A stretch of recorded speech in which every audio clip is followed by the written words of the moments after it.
नाजरीन, बांग्लादेश के नौजवान इनकलाबी रहनुमा उस्मान हादी के कत्ल के बाद इस वक्त बांग्लादेश के एक और इनकलाबी नौजवान रहनुमा हसनात अब्दुल्ला को भी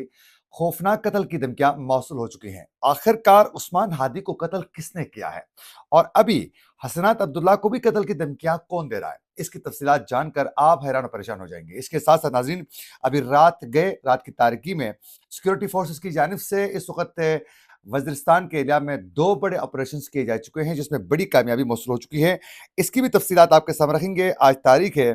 21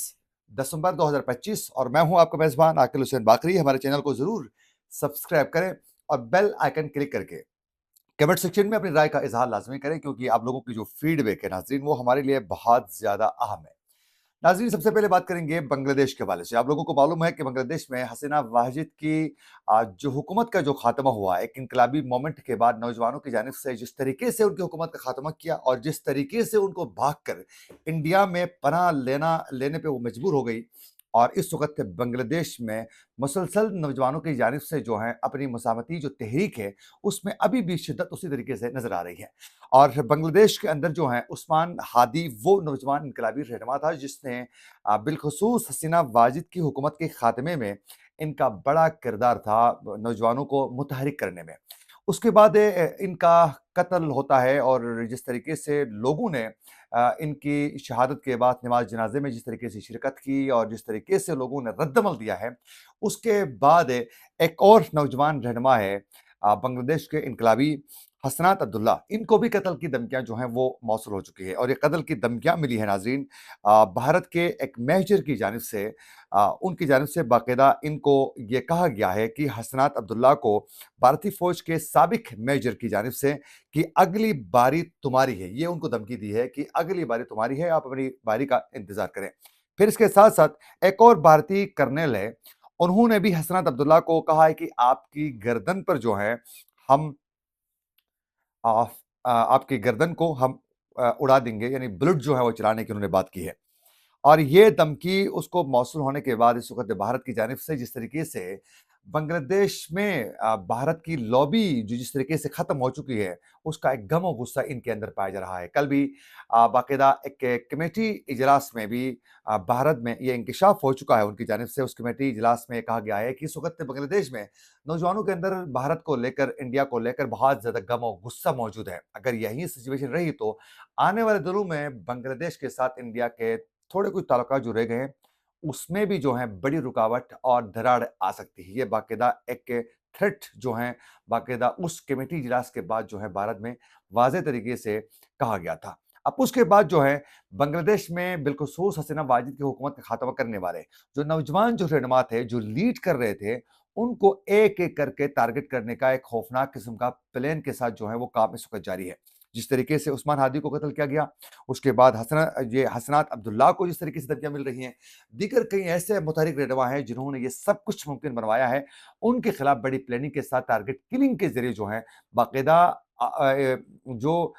जिस तरीके से बांग्लादेश के अंदर एक खौफ व हरास फैलाने की पूरी कोशिश की जा रही है। अगर बात की जाए तो इससे पहले भी 2020 में भी ऑस्ट्रेलिया ने भारतीय इंटेलिजेंस के कुछ एहलकारों को जासूसी के सरगर्मियों में मुलविस होने पर जो है उनको मुल्क से बदर कर दिया था। फिर उसके बाद कनाडा और अमेरिका में सिख रहनुमाओं को भी जिस तरीके से निशाना बनाया गया, उनके ऊपर जो हमले हो रहे थे,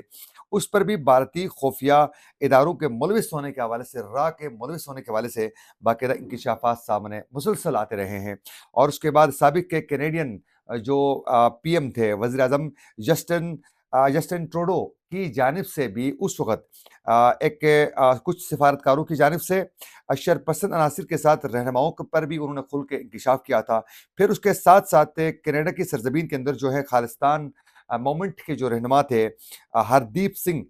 उसके कत्ल को भी लेकर कनाडा और भारत के दरमियान जो है बाकायदा सिफारती लेवल पर बहुत ज़्यादा एक महाज़ाराई काफ़ी अरसे तक रही और जस्टिन ट्रूडो ने खुल के उस वक़्त इंडिया को तनकीद का वो निशाना उन्होंने बनाया था। तो इस वक़्त इंडिया की जानिब से बिलखुसूस उनकी जो इंटेलिजेंस एजेंसी रा है, उसकी जानिब से पहले खालिस्तान तहरीक के जो रहनुमा है सिख, उनको टारगेट किलिंग के ज़रिए मुख्तलिफ ममालिक में उनको हिट किया जा रहा था। अभी भी ये सिलसिला जारी है। फिर उसके बाद अब बांग्लादेश में इनकी जो लॉबी थी, जिस तरीके से हसीना वाजिद की हुकूमत को ये कंट्रोल करते थे,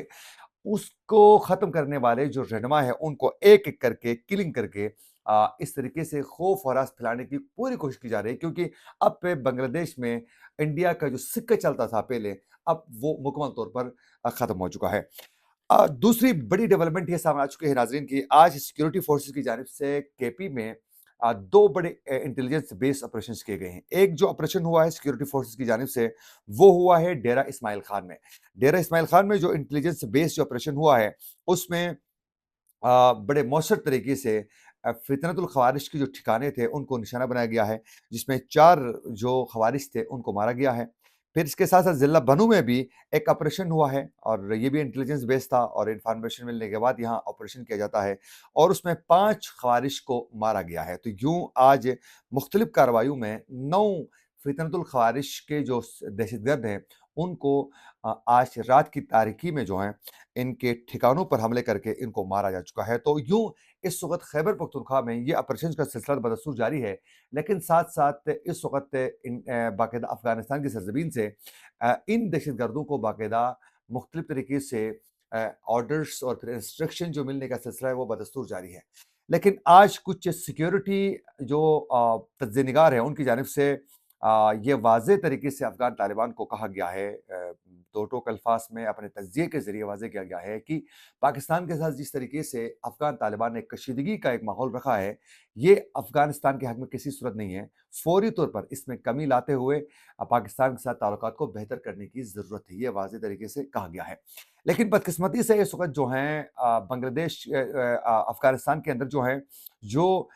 بالخصوص کندہار جو گروپ ہے وہ نہیں چاہتا ہے پاکستان کے ساتھ تعلقات سٹرونگ ہو اور وہ اسی طریقے سے پاکستان کے ساتھ بالکل رابطہ منقطع رکھنا چاہتے ہیں، لیکن حقانی گروپ کی جانب سے کوشش ہے کسی طریقے سے پاکستان کے ساتھ تعلقات بحال ہو سکیں، لیکن اس طریقے سے